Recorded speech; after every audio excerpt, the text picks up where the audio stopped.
Okay, so this is a tutorial here that I am doing for sort of dedicated to Ashley Scott because she has demonstrated a lot of clever things both in terms of decoration and mechanics that I've utilized. So when she was talking about wanting to do an automated mushroom farm but wasn't sure how to do it, I figured I would offer some insight into a potential design that she could use and probably improve upon. And I was going to do this as part of my grand tour of my place sooner or later anyway, so now I can just have it as separate.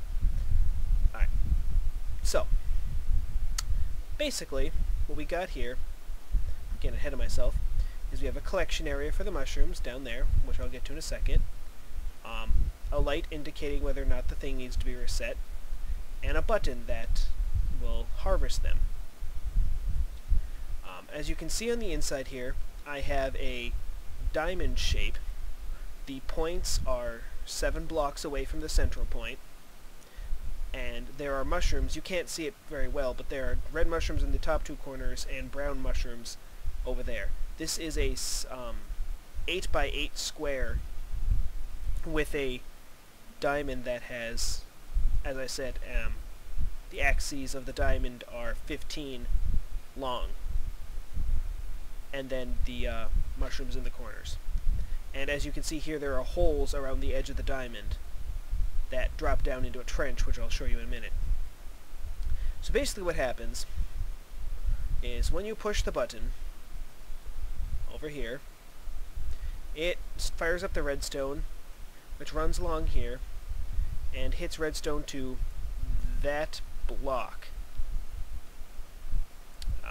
This block is the block that the water is sitting on. Now, the way this works here, as you can see, the water is not flowing this way. And the way to achieve that is that... I don't have a bucket on me. Okay, I'm back. I just went downstairs to grab a bucket. So, as I said before, you will notice that the water is not flowing in this direction. And to make that happen, first of all, we'll scoop the water up, and hopefully this will work. The server's been really funky today, so I really hope this works. What you want to do is ensure that in the end state, so to speak, that the water has 2 directions it will flow. One, to your reservoir, which is over this way, and 2, the direction that you'll want it to flow when you push the button. Now, if I were to put the water here, it would flow in both of these directions, but because I don't want it to do that constantly, I put a block here and a block here. Now, when I place the water there, it will flow that direction only because that is the closest hole. So now I can safely destroy these blocks, thereby allowing the water to stay where it is. So, what happens when I push the button is the redstone comes and this block becomes powered, which causes it to reevaluate probably several things, including light, but more importantly, including the water. So the water will reevaluate and realize that this way is equally short, in that it's 1 block and then a cliff. So it will flow both directions.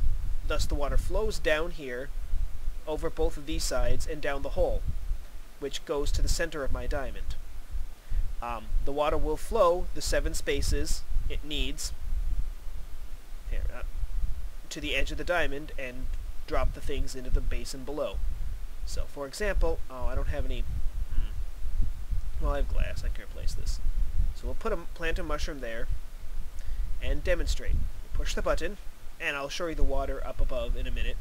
But as you see, it spreads out, and it hits that and knocks it down below. And down below, here's where you pick the stuff up, which admittedly is not an ideal situation right there. That needs a little bit of work. But down below you can see there's a trench of water that flows along the edge of the entire thing.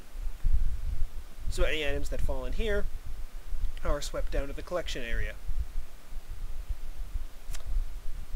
Oh, and I'll explain the redstone in just a sec here too. As you can see, the water now flows both directions. So to reset it, what you have to do is first block it off, place these 2 blocks back and destroy this, and once again it will flow only that direction because it's the shortest cliff, and then you can safely destroy these 2 blocks, and that's how it works. This is kind of a messy design because I changed it around a bit and didn't feel like redoing the bucket because I was extremely lazy and just didn't want to move the water spot. So I really could have done this in better ways. But another reason it's messy is because of the way the redstone works. See, what I have here is just a torch that powers this, and there is oops. And this is basically yeah, so like I said, the server's being wonky and I'm having issues. Okay. So basically, what this is a NOT gate. It's a block that has a redstone torch on one side and redstone leading up to on the other side. And the way redstone works, I don't know why redstone works this way, but if this block is receiving power, the torch will not be lit. If it is not receiving power, the torch will be lit. So I have redstone running through the walls from up here down to that torch, and it's receiving power. However, when the water comes through here, it sweeps this chunk of redstone out of the way over to here, and the power is interrupted. And because of how the NOT gate works, that torch is then lit up. This provides a useful mechanism if someone comes along and pushes the button when I'm not around, and that way I can tell, if I see it, that it needs to be reset. Which it just involves putting a piece of redstone back there. This chest just has some extra redstone and dirt in it. So that's really the beginning, middle, and end of it. Here's a repeater because this redstone block runs for a little ways. We'll get a better view of the diamond down here. As you can see, there's the mushrooms on the corners here, which are protected because the water won't flow that far, and that allows them to spread, because they will spread diagonally onto the roots and stuff here, and then eventually populate on this entire diamond. Admittedly, they do it extremely slowly, so you won't be harvesting very frequently, but the last time, for instance, I got 21 brown and 7 red. So it happens. You can get some good stuff off that. But and then as you see, we can run to the end here. Put the dirt back behind me.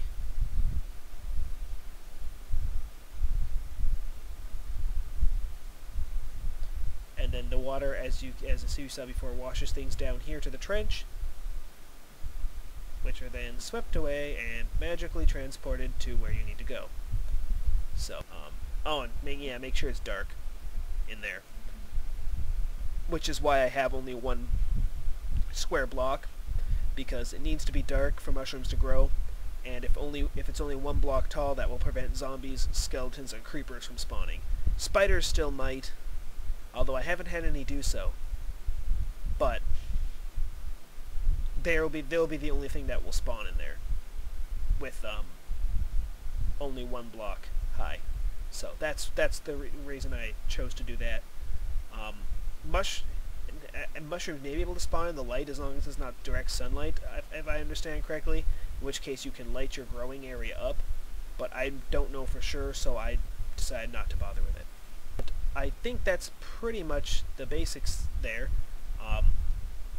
Of course, if anyone has any questions, you're more than welcome to let me know in the comments, because I will, be glad to answer them for you. Any suggestions for improvements or whatever, as much as I appreciate them, I'm not going to do anything with it because this works, and I'm just too lazy to fix it, or to alter it any more than it already is. Like, I'm sure I could make it more efficient in that, but there are some space constraints in my fortress here, and I'm just lazy. Anyway, so I hope you all enjoyed the video. I hope you were able to derive something. I hope it was useful to at least some of you, and yeah, good luck, and hopefully more videos will be forthcoming in the near future. Take care.